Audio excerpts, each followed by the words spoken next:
Muchísimas gracias a todos ustedes por su presencia. Me siento muy honrado de estar aquí, de poder compartir con ustedes algo que más que tecnología de aplicación es un poco el trabajo de mi vida, ¿no?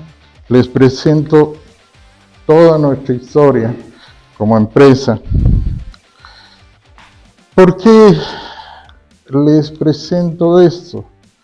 Porque en realidad hace 30 años la pregunta era cómo ganarse la vida, cómo ganarse para vivir. Y ahí yo tenía un conocimiento, y ese conocimiento había que volverlo un producto. Entonces definitivamente ahí vino la esencia del producto, que era hacer gotas. En 1992 lanzamos una línea donde usted le decía: tome esta boquilla, haga esto, y si no funciona no me paga. ¿Se da cuenta? Y ahí empezamos a dar cursos por toda la región, y ahí empezamos a desarrollar la optimización del volumen, el bajo volumen. Lo recuerdo al ingeniero Crespo cuando presentábamos en la propiedad donde él trabajaba, y ¿por qué lo recuerdo? Porque fue de las pocas personas que renunció a su trabajo para venir a aprender sobre tecnología de aplicación. Y hasta el día de hoy creo que ese ha sido su camino, ¿no es verdad? Luego de eso empezamos a desarrollar los equipos autopropulsados. Los equipos autopropulsados permitían hacer aplicaciones más precisas, a mayor velocidad y con menos desperdicio. Luego de eso, el clima, la agricultura de precisión. La agricultura de precisión se convirtió en ciencia de datos. La ciencia de datos, hoy día desarrollamos una plataforma meteorológica, y luego concluimos con que ya podemos tener un tema para enseñar. Y ahí generamos Profel Academia.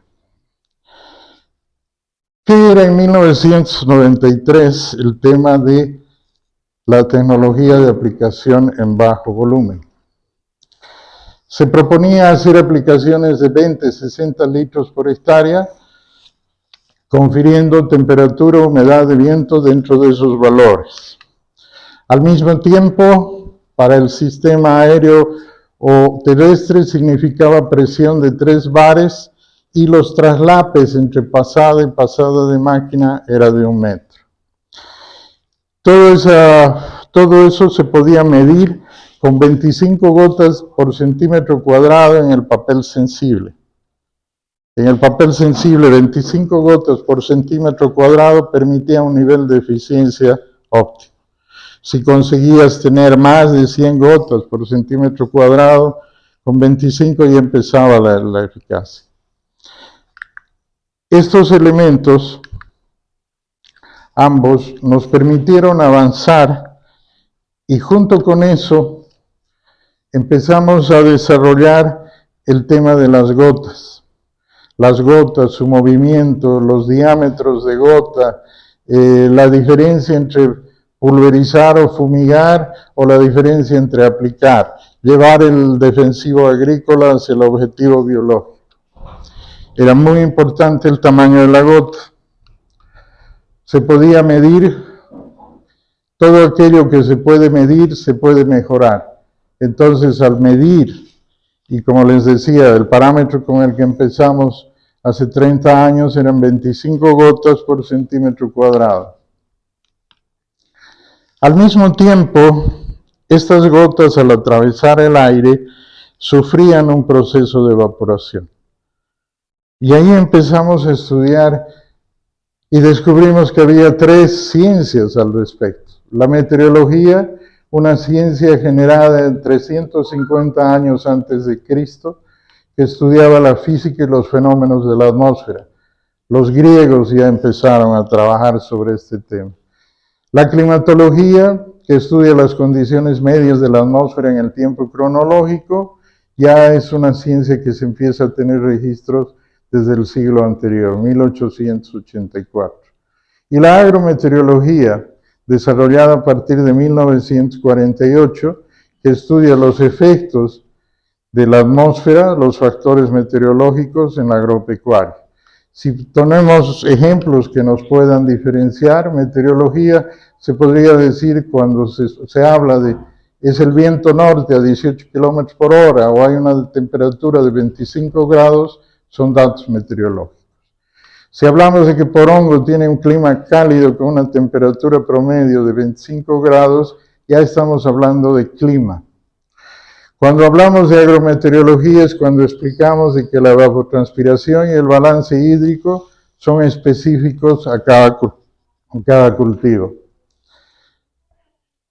Con esa tecnología empezamos en el 95, lanzamos el pulverizador autopropulsado.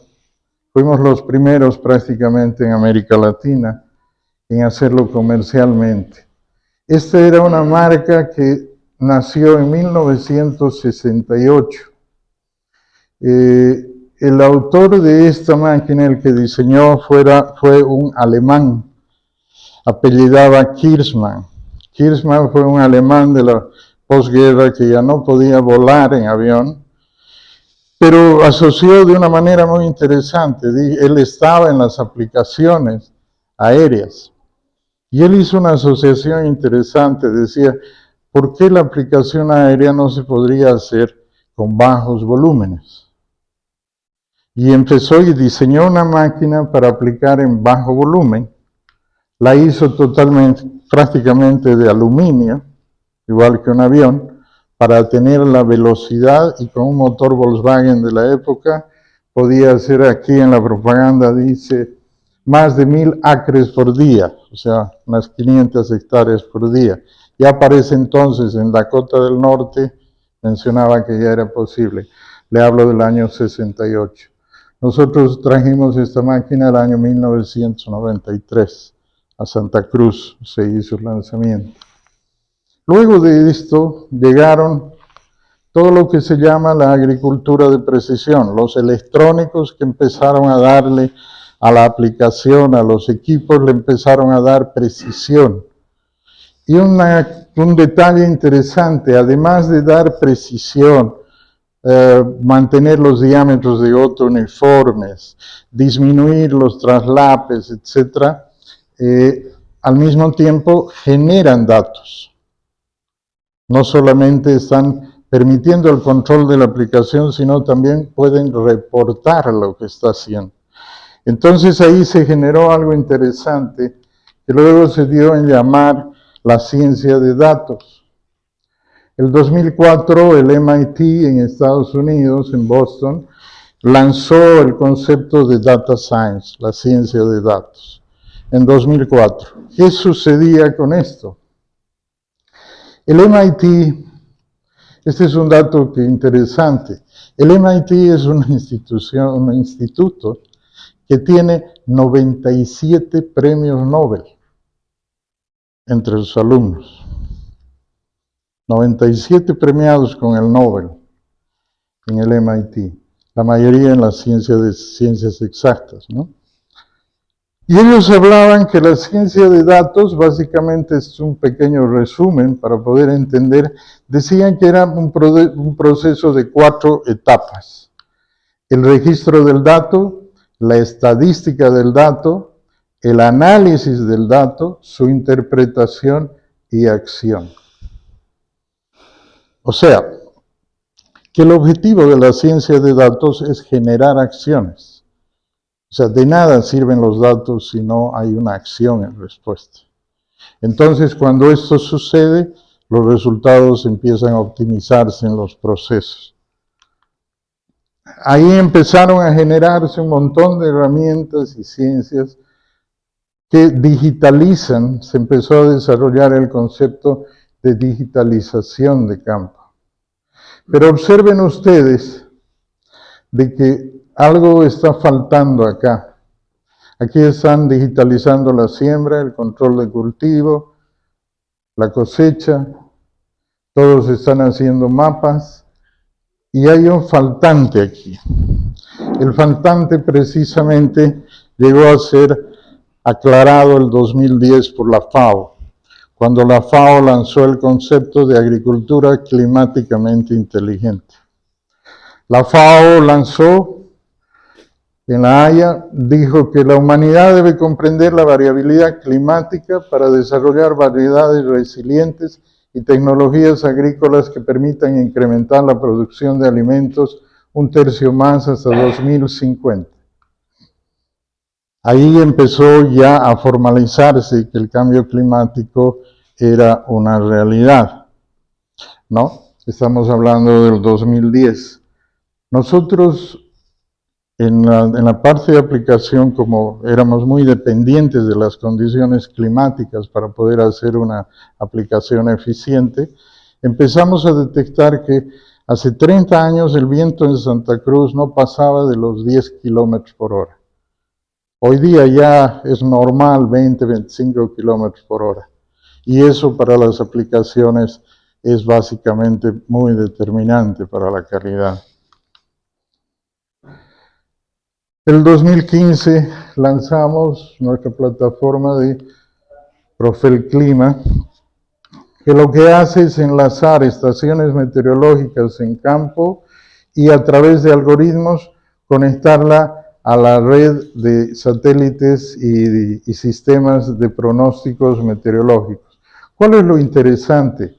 Estos son sistemas de pronóstico internacionales a más de 30.000 kilómetros por satélites, que cuando se conecta al algoritmo con el dato de piso, en un radio de 3 kilómetros, tenemos un pronóstico con una asertividad mayor al 80%.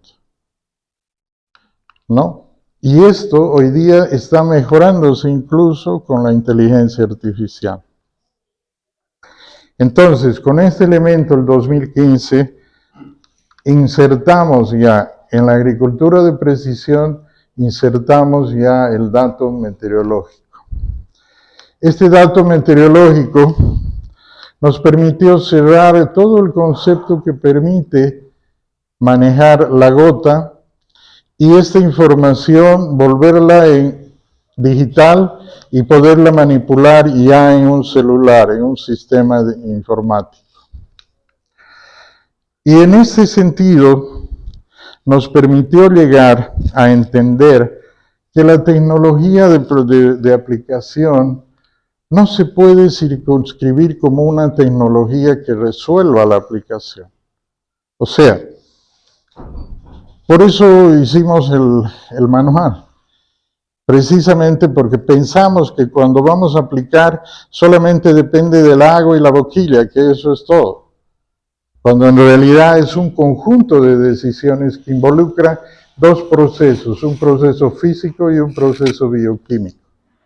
A esto le llamamos Sistema Integrado de Protección de Cultivos Climáticamente Inteligente. Si ustedes observan, en este proceso, tomemos un ejemplo. ¿Por qué hoy día está aplicando el agricultor 7 productos, 8 productos en una aplicación? ¿Por qué está haciendo esa mezcla? Está adivinando. Entonces, definitivamente nosotros tenemos que revisar todo el proceso de control.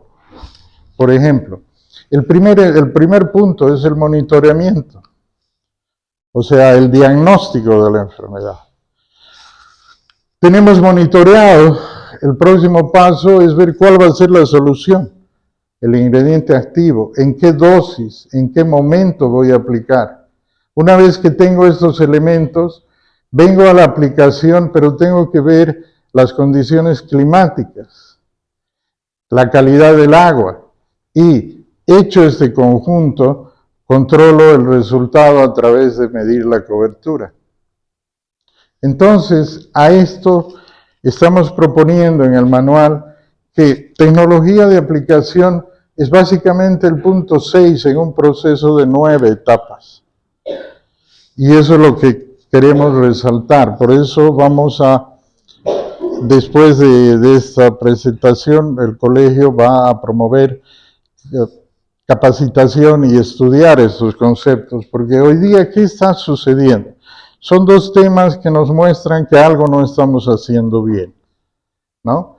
El usar 7, 8 productos en una aplicación y también pensar de que un producto chino y un producto de marca funcionan lo mismo. Si eso fuera verdad, ¿por qué tenemos tanto Toyota en campo? Podríamos tener puro vehículo chino, ¿no es verdad? Se ven lo mismo, pero la calidad, los materiales son totalmente diferentes. Entonces, ¿no sucede lo mismo con los productos químicos? Sucede, ¿no es verdad? Les doy un caso. El control de organofosforados, por ejemplo, las compañías de marca los formulan en acetona, insecticidas sobre todo, en acetona. Los chinos utilizan glicol.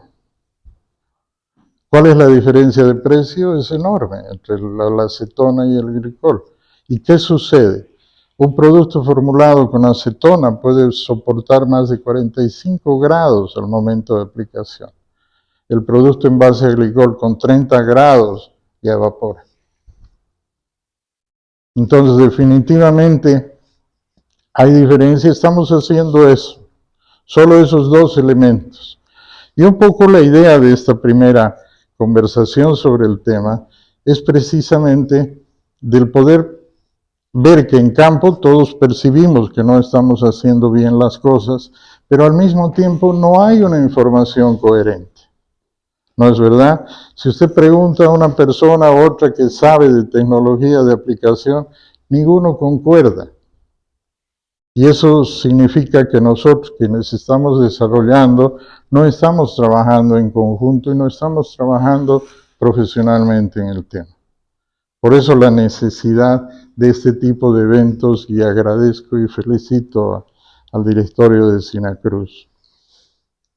Continuando con esto, y si digitalizamos el proceso, llegamos a un proceso donde es un proceso que le llamamos de 7 etapas en el sistema integrado: la digitalización, el monitoreo del cultivo, la auditoría de las aplicaciones, el manejo integrado de plagas. Este es un tema que ya podemos ver hoy día, que el manejo integrado de plagas hace 50 años parecía un sueño. Hoy día se ve que los microorganismos, las formulaciones han mejorado tanto y están empezando a integrarse con los productos sintéticos, ¿no? Y estamos viendo ya el resultado en campo. Las moléculas sintéticas pueden tener mayor vida útil gracias a esta integración,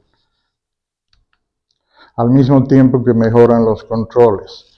Toda esta información analizada se vuelve la base, el conocimiento operativo de una operación, que al mismo tiempo debe ser desarrollada en mejora continua.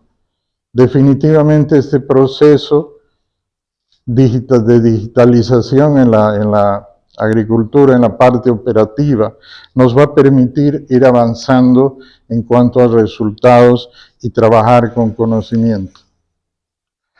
¿Cuáles son los beneficios de utilizar esto? Incrementar productividad, rentabilidad y sostenibilidad de la operación en mejora continua. Integrar inteligencia humana y digital en todos los procesos para reducir costos operativos, ambientales y de insumos. ¿Qué sucede hoy día en las operaciones agrícolas? Los operadores de las máquinas, cuanto menos piensen, mejor. Y estamos dejando de lado la única persona que conoce todos los lotes, ¿no es verdad? Los operadores son los únicos que conocen los lotes, los problemas. Tenemos que integrar su participación. Por eso hablamos de integrar la inteligencia humana y digital con herramientas muy sencillas para poder generar otro conocimiento. Restaurar la inmunología natural de los cultivos, mejorando su resiliencia a la variabilidad climática. Este es el gran aporte de los microorganismos en el medio para el control. Y obviamente, El objetivo es reducir la huella de carbono de la operación, un otro beneficio. La idea es poder discutir y tratar de entender cómo podemos hacer que la tecnología de aplicación sea un aporte y una ciencia que genere investigación, que genere conocimiento. Para eso voy a pedirle al ingeniero, al doctor Roberto, que nos dé una opinión. Yo soy de la parte de maleza, ¿no? Más de la parte de identificación de maleza, de ecología de maleza. Estoy trabajando mucho en estos tiempos. He tenido la suerte de poder publicar un libro recientemente. He visto personalmente en aplicaciones lo que hablaba el colega Antesana, 11, no 8, 11 herbicidas en una misma máquina, en una misma, ¿sí? Y había aceite, ¿no? Emulsiones, ¿no? Y había polvo mojado y había de todo, ¿no? Bueno, terminada la aplicación, estoy refiriéndome a un cultivo de caña de un grupo, de una familia brasileña grande, no voy a citar nombres, pero grande, ¿no? Después, cuando terminaba la aplicación, simplemente se le echó agua y se le hizo un flashing, ¿no? Un enjuague, nada más, ¿no? Y después, vamos a ver esos filtros. No, nada que ver. Es decir, los filtros absolutamente taponeados. Y de ahí nos fijamos un poquito más, era una de, había 40 y pico boquillas en la barra, ¿no? Creo que 4 eran iguales. Después habían varias, no solamente de varios tipos, sino de mucho tiempo de diferencia de uso. Ustedes saben que el agua, el desgaste. Entonces, decía el conocimiento, lo tenemos a quien acudir, pero no acudimos, porque ahí es donde se debe realmente invertir. En ciencia, en conocimiento, en el desarrollo, ¿no? Es donde se ahorra. Ingeniero González, ¿cómo nos puede aportar en este tema? Un saludo muy cordial a todos los colegas que están aquí, que hace falta aplicar tecnología, generar tecnología, ¿no? Y eso es lo que no estamos haciendo. Yo pienso que ese es el común denominador y es el causante para que, habiendo mucha maquinaria de alta tecnología, no lo estemos utilizando de forma adecuada. Todos nosotros podemos ir aportando de acuerdo a un grano de arena que tenemos. Yo también estoy con la parte de tecnología de aplicación y yo empecé a trabajar en Cinca, en caña de azúcar durante 10 años y ahí empezamos de cero, ¿no? Sí, no había de dónde. Entonces compramos los primeros equipos convencionales, lógicamente en ese tiempo, y ahí empezamos a generar una tecnología. Sí, al mismo tiempo también estamos viviendo una época muy interesante con las nuevas tecnologías, sobre todo la digitalización. Cuando nosotros empezamos, dábamos un curso de capacitación más o menos de 3 días para enseñarle al agricultor a identificar el clima y qué diámetro de gota debería estar usando en ese momento, además de la calibración del equipo. ¿Y qué sucede? De este curso de 2-3 días, si usted tomaba un examen, ni la mitad había entendido o pasó con cierto nivel, ¿no? Por su mismo nivel de formación. Tuve la experiencia de convertir este curso en una aplicación en celular. Querido Rodolfo, si usted en ese espíritu puede aportar con su experiencia, por favor, adelante. Como dijo Antonio, nos conocemos casi desde el principio, hemos tenido casi el mismo caminar en el tema de la técnica de aplicación con bajo volumen de agua. Entonces, es tan importante sembrar, es tan importante cosechar, pero lo más importante es controlar las plagas. Y ahí es donde nosotros, con profe y personas, hemos entrado bastante. Ya son 30 años de trabajo, donde hemos inculcado el manejo de la boquilla, de la gota, la técnica del bajo volumen, y ha dado resultados, porque no conozco otro lugar en el mundo como Santa Cruz que se haga bajo volumen. En un clima tan complicado, donde las cosas cambian de un rato para otro, donde el viento aparece de repente o la temperatura sube, en invierno las humedades del aire son bien bajísimas, no es un clima benévolo para decir que el bajo volumen entró por eso, sino todo lo contrario.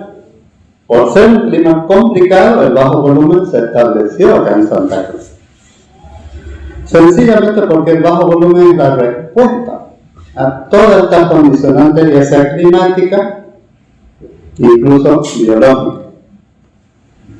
¿Ya? Entonces, me parece que deberíamos tomar muy en serio la formación de los técnicos que se están formando ahorita y los que van a venir, donde se debería agregar de manera bastante importante este tema de las técnicas de aplicación. Vuelvo a decir, se ha avanzado bastante, pero uno va al campo y todavía encuentra cosas que ya no esperaba encontrar. Porque no hay un seguimiento, ¿ya? No hay un seguimiento y como que la persona se relaja. Otro concepto que voy a rescatar entonces, para mejorar hay que medir. Yo no he llegado a muchas propiedades donde tengan papel sensible, es más, ni siquiera tienen los ficheros, ¿ya? Aplican porque sí, o por si acaso, o porque vieron algo. Lo que decía entonces, ¿por qué 8 productos en una sola tancada? Porque no tienen la visión clara o los datos claros de qué es lo que está pasando en el chaco.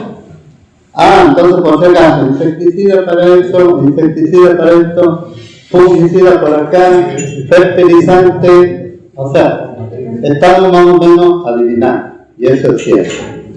En cuanto a técnica de aplicación, el bajo volumen no está limitado a nada. La grandeza del bajo volumen, que tiene las ventajas, primero, de que va a haber menos evaporación. Porque, ¿qué es lo que se evapora? ¿El agua o el producto? El agua. Entonces, cuando le damos más agua, le estamos dando más elementos para evaporar. ¿Ya? Al quitarle el agua, le estamos dando menos elementos evaporativos y estamos haciendo que los productos que lo acompañan le den más peso a la gota, incluso lo protegen. Por eso yo muchos años me combatí la aplicación aérea al principio, después fui estudiando y después me di cuenta que la aplicación aérea era posible gracias al bajo volumen. Entonces, toda la ventaja de la aplicación aérea, lo que yo trato es de poner por vía terrestre. ¿Ok? Lo que sí yo he encontrado, también mala información o mal usada, es el tema de la evaporación de la gota. La teoría dice una gota de 100 micrones. 100 micrones es una gota bien finita. 100 micrones. Que es la gota ideal para aplicar fungicida e insecticida, especialmente con plantas grandes, donde necesitamos más cobertura y más penetración. ¿Pero qué te dicen? No, que la gota fina se evapora. Pero la teoría te dice que una gota de 100 micrones en clima adverso tiene 16 segundos de vida antes de evaporar. 16 segundos es más que suficiente para una avioneta a 3 metros de altura. Que en 10, 11, 12 segundos de bajar ya la gota está en el cultivo. Tiene tiempo, todavía te sobran 5 segundos, hablando de la teoría. Ahora vamos al terrestre, que un autopropulsado que va rápido va a aplicar máximo a 1 metro sobre el cultivo. Máximo. Entonces esa gotita tan pequeñita tiene 16 segundos para llegar al cultivo. Entonces, creo que nos han asustado mucho con el tema de la evaporación. Y es más, yo he hecho trabajo con avioneta a las 2 de la tarde, buscando el peor clima, comparando con Iván. Solo agua más aceite 1, agua más aceite 2, agua más aceite 3. Y en varios casos solo agua resultó mejor que mezclándolo con aceite. Eso para reforzar lo que acabo de decir, que estamos exagerando con el tema de la evaporación de la gota. Podemos trabajar perfectamente con gota finita, vía terrestre, como lo hace la aérea, pero terrestre mucho mejor. Lo que sí he encontrado, y ahí es importante la investigación, y más o menos entendí por qué, porque dice Antonio que los productos chinos los hacen en base a glicol, pues, y los productos de marca en base a acetona. La acetona aguanta la evaporación y el glicol no. Entonces eso a mí me lleva a entender por qué hay fertilizantes, por qué hay herbicidas que en vez de proteger a la gota de la evaporación, la provocan. ¿Es increíble? Un glifosato que es chino provoca evaporación de gota, y un glifosato de marca protege la gota de la evaporación. Entonces el problema en sí no es tanto que la gota se evapore, sino que hay productos que provocan la evaporación. Y aunque ustedes no lo crean, hay aceites que provocan la evaporación de la gota. Y yo lo he visto durante mi trabajo, he visto varios casos puntuales. ¿Ya? Entonces necesitamos investigación. Necesitamos medir. Y vuelvo a sugerir, algo hay que hacer, que empiece desde la formación de nuestros técnicos. Creo que eso es lo que puedo aportar por el tiempo. Les agradezco. Muchísimas gracias. En realidad, nosotros en Manual estamos proponiendo el óptimo volumen por dos razones. Una, la que les explico, ¿no? El concepto bajo significa bajo resultado, automáticamente asociado, no se pone a la defensiva. Pero, y la otra razón es también de que existe una necesidad que hay que revisar un poco los extremos. Porque si usted toma una máquina hecha en el Brasil, diseñada para 150, 200 litros por hectárea, porque esa es la ingeniería que tiene esa máquina. Si usted le programa 20, 30 litros, imagínense todo el sistema de ingeniería, está trabajando usted con el 10-20% de caudal. Ahí fallan los flujómetros, empieza los sensores empiezan a trabajar erráticamente porque no está diseñada para esos volúmenes. Eso es algo que hay que cuidar. Por eso preferimos desarrollar el concepto de óptimo volumen, porque usted podría utilizar, como dice Rodolfo, 20, 30 litros, pero si la máquina tiene ingeniería de 150, 200 litros, tiene que tener cuidado, porque si usted utiliza menos de 50 litros, va a empezar a tener problemas de distribución, de uniformidad, porque la ingeniería del equipo no está diseñada para eso. Ese es el tema. De todas maneras, la idea es precisamente proponer conceptos que son nuestra experiencia en el tema, para que ayuden a discutir el desarrollo de la tecnología. Muchísimas gracias. Ingeniero Donizelli, adelante, por favor. Para los que no me conocen, yo soy Cristian Donizelli, soy argentino. Cuando yo me vine para acá en el año 2002, la tecnología o la automatización de maquinaria recién empezaba. Ando mucho por el cambio y veo lo que dice Rodolfo. En las máquinas, a veces boquillas de todos los colores, de todos los caudales, abanicos, con huecos antiderivas, de todo un poco, en algunos agricultores, sobre todo pequeños y medianos. En las propiedades más grandes, lo que yo veo es que sí, ya están los técnicos de campo, los encargados, ya hacen cursos, asisten a eventos, asisten a ferias, seminarios, congresos, ya están un poco más actualizados, pero falta mucho más por mejorar, falta mucho más por actualizar. Por ejemplo, en Argentina, en la provincia de Córdoba, un ejemplo que no sé si sirve, hace muchos años que salió una ley que las máquinas pulverizadoras tienen que tener una inspección técnica y lo aprueban o no lo aprueban a la máquina, ¿no es cierto? Incluso al conductor, al operador de la pulverizadora, le entregan un carnet de conducir, una autorización para que pueda manejar la pulverizadora. Y si no aprueba ese curso, no puede manejar la pulverizadora. O sea, la tendencia en algunos lugares más desarrollados es a eso, ¿no? A que la persona esté bien calificada, bien preparada, que la máquina esté en óptimas condiciones, por el cuidado del medio ambiente, por el desperdicio, por la contaminación del suelo. A veces, como decían hoy, el operador que maneja la máquina a lo mejor no sabe manejar una Pactro o una camioneta, ¿no es cierto? Pero sí maneja una máquina cruzada que vale $300.000, una pulverizadora. Entonces sí falta mucho por mejorar. Entonces, cuente conmigo todo para lo que pueda colaborar, ayudar, sumar en lo que es todo lo que es maquinaria, calibración, junto con Rodolfo. Para eso estamos, para apoyar. Gracias. Muy amable. Buenas tardes a todos. Agradecerle a Antonio, al colegio. En realidad, cuando nosotros empezamos a hablar de tecnología de aplicación, siempre hay que pensar qué entendemos por tecnología de aplicación y recorrer un poquito atrás el tiempo. Hay muchos jóvenes acá, por ejemplo, y me gustaría preguntarles ¿qué materia llevamos de tecnología de aplicación empezando en la universidad? No sé, ¿quién aprendió a calibrar en la universidad? No existe. Maquinaria. Maquinaria. Si yo quiero hacer un curso de tecnología de aplicación en Bolivia, ¿dónde voy? No.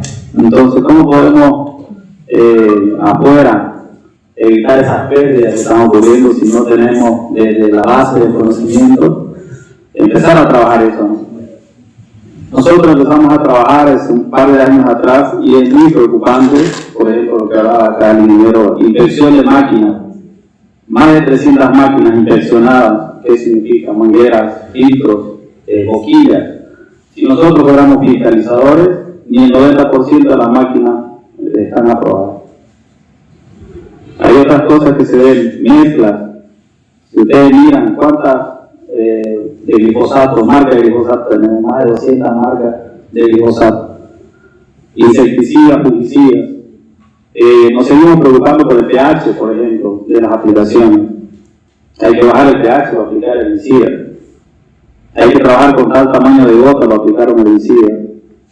Pero hacemos una gota mediana, a veces gruesa, excelente para herbicida. Pero estamos colocando un insecticida. ¿Y un insecticida será que exige el mismo tamaño de gota? Trabajamos pH, trabajamos calidad de agua. Ponemos fungicida, ponemos insecticida. Listo, trabajamos calidad de agua con buen coadyuvante, pero estamos colocando un fertilizante en forma de sal, que tiene calcio y tiene magnesio. Entonces, hay muchas cosas que se ven en el tema, por ejemplo, formación de mezcla, el coeficiente de variación de la máquina, hay muchos problemas. Pero ¿qué pasa? Ocurre un problema, empieza a tracar el filtro de la boquilla, ¿y cuál es la primera opción? Tiramos el filtro porque para facilitar que el producto pase.